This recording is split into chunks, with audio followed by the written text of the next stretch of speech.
Le désert Roub al-Khali en Oman. Ce territoire menaçant et désolé de la péninsule arabique est indiqué sur les cartes sous le nom de quart vide.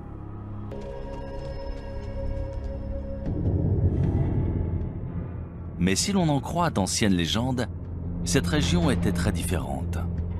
C'est ici, il y a environ 5000 ans, qu'existait autrefois un royaume mythique appelé Hiram.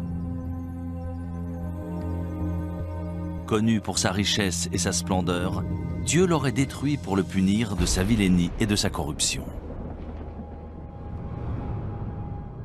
On en parle dans différentes sourates du Coran. Il est dit que le vent s'est mis à souffler et a détruit la ville parce que ses habitants ne voulaient pas suivre la parole de Dieu. Des prophètes sont venus pour essayer de les changer, de les purifier, mais ils ont refusé. Du coup, la ville et sa civilisation ont été détruites. وفي عاد إذ أرسلنا عليهم الريح العقيم ما تذر من شيء أتت عليه إلا جعلته كالرميم وتلك عاد جحدوا بآيات ربهم وعصوا رسله واتبعوا أمر كل جبار عنيد وأتبعوا في هذه الدنيا لعنة ويوم القيامة ألا إن عادا كفروا ربهم ألا بعدا لعاد قوم هود.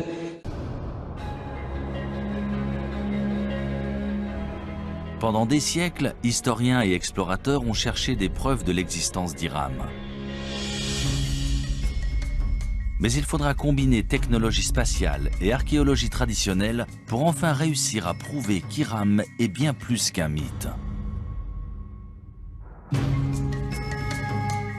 En 1983, Nicholas Clapp, archéologue amateur, adresse une étrange requête à la NASA qui donne lieu à une expédition commune dans la péninsule arabique.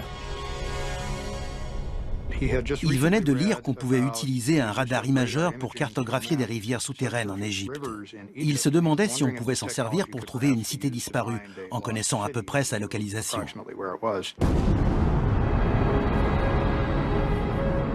Transporté à bord de la navette Columbia, cette technologie appelée radar imageur spatial fonctionne comme un appareil de radiographie souterrain. On enregistre d'abord des images depuis l'espace, puis on les modifie numériquement pour faire ressortir des détails invisibles à l'œil nu, notamment d'anciens lits de rivières et des routes de caravanes aujourd'hui enfouies sous le sable. Je n'aurais jamais cru qu'on pourrait découvrir depuis l'espace une cité disparue. Mais ils ont persisté et étudié des détails qui semblaient intéressants. Les images satellites ont un gros avantage. Elles permettent d'observer une région entière, de voir les détails dans leur contexte. Voilà une image d'un radar spatial d'une partie du Sahara, le désert au sud-ouest de l'Égypte, aujourd'hui l'un des endroits les plus secs de la planète.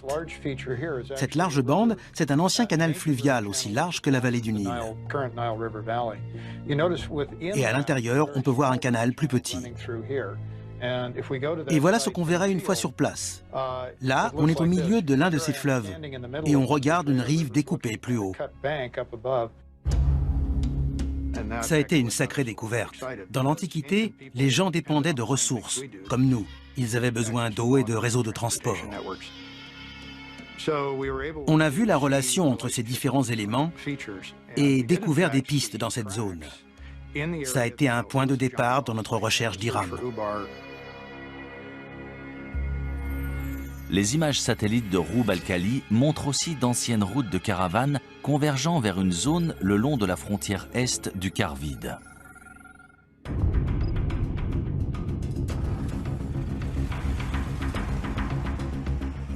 On s'est servi d'un GPS, technologie inconnue du grand public à l'époque, ainsi que du système de navigation de l'hélicoptère.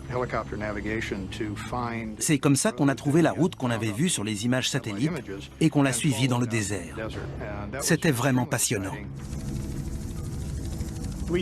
On a décidé d'atterrir dans cette zone, près d'une sorte d'immense colline et d'un puits ou d'une source. Une fois sur place, je n'en revenais pas. Il y avait des bâtiments. Ça correspondait à la première section d'une place antique faite en pierre avec des murs et des bâtiments. Et il y avait des poteries un peu partout. Ensuite, on a identifié un nombre de lieux qui semblaient importants encore aujourd'hui. Et l'un d'eux était en fait le site d'Hiram. Des centaines de milliers de caravanes constituées de centaines de milliers de chameaux et d'ânes transportaient des marchandises et des tissus depuis et vers la côte, en passant par ce site antique d'Hiram. C'était un comptoir où se rassemblaient les caravanes de chameaux avant de traverser le désert. Il y avait une forteresse qui servait en fait à protéger la réserve en eau. C'est là qu'on contrôlait les caravanes de chameaux. Si elles voulaient traverser cette zone, il fallait payer une taxe. Après des fouilles plus poussées du site, on découvre les vestiges de 8 tours reliées par des murs de 9 mètres.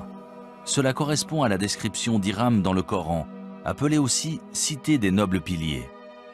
Mais si cette cité légendaire a bien existé, tous les autres détails à son sujet sont-ils vrais? A-t-elle vraiment disparu après avoir été enfouie sous le sable? Selon les scientifiques et géologues, c'est l'érosion d'un aqueduc sous la cité qui aurait entraîné sa disparition.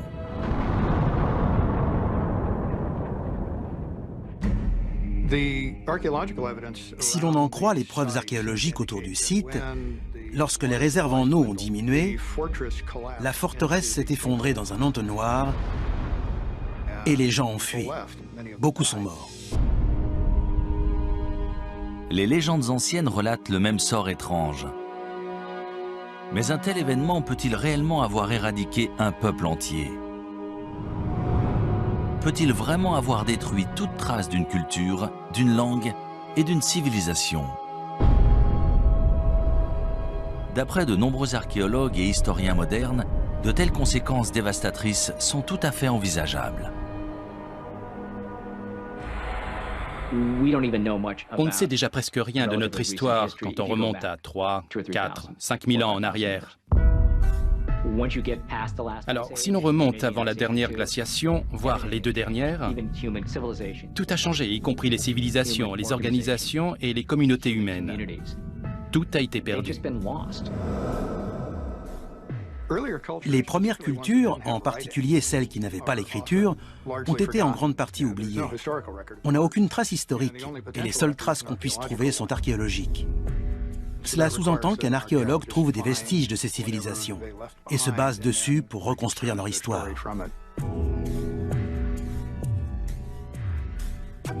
Pendant des décennies, on a supposé que les humains existaient depuis environ 200 000 ans et que ce qu'on appelle la civilisation était apparu il y a seulement quelques milliers d'années. Mais de nouvelles découvertes remettent constamment en question ce que nous savons réellement de notre histoire.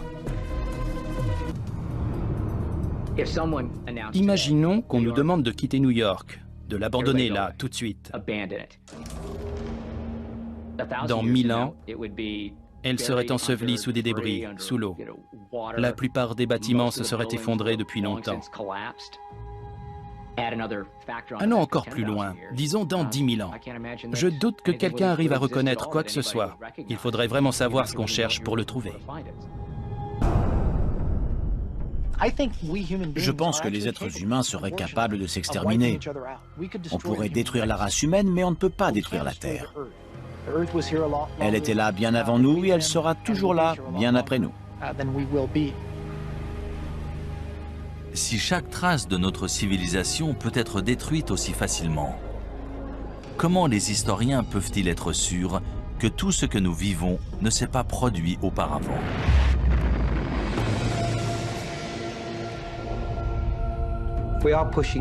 Plus ça va, plus on remonte loin dans l'histoire. À mon avis, on va finir par découvrir des vestiges qui nous feront réaliser que les civilisations ont bel et bien existé bien plus tôt qu'on ne le pense. Des vestiges qu'on ne voit pas pour l'instant.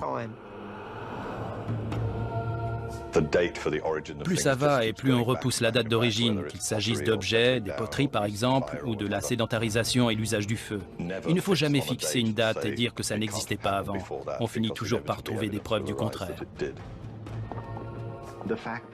Les civilisations ont sûrement évolué plus d'une fois. Elles ont été détruites par un événement, puis sont réapparues, et ça, c'est une leçon pour nous aujourd'hui. N'importe quel spécialiste vous le dira. Plus on a d'informations, plus on se rend compte qu'on ne sait rien de notre monde.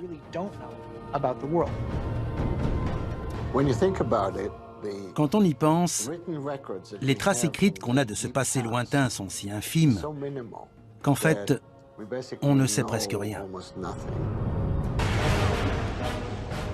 Ces catastrophes peuvent-elles réellement effacer toute trace de notre existence, y compris l'art, l'architecture et la technologie? Non seulement c'est possible, mais c'est ce qui se produit inlassablement. D'importantes catastrophes naturelles ont très bien pu détruire d'anciennes civilisations sans en laisser de traces. On pensait avoir évolué naturellement du statut de chasseur-cueilleur vers des sociétés plus complexes, mais ce n'est pas si évident que ça. Récemment, des scientifiques ont trouvé des traces de cultures antiques prospères, des milliers d'années plus anciennes qu'on aurait pu l'imaginer. Que leur est-il arrivé? Comment ont-elles disparu? Et est-ce que cela pourrait se reproduire? Depuis toujours, les éléments imposent leurs lois aux habitants de la Terre. L'humanité est condamnée. Sommes-nous vraiment destinés à disparaître de la surface de la Terre? Notre civilisation va-t-elle, elle aussi, disparaître à jamais?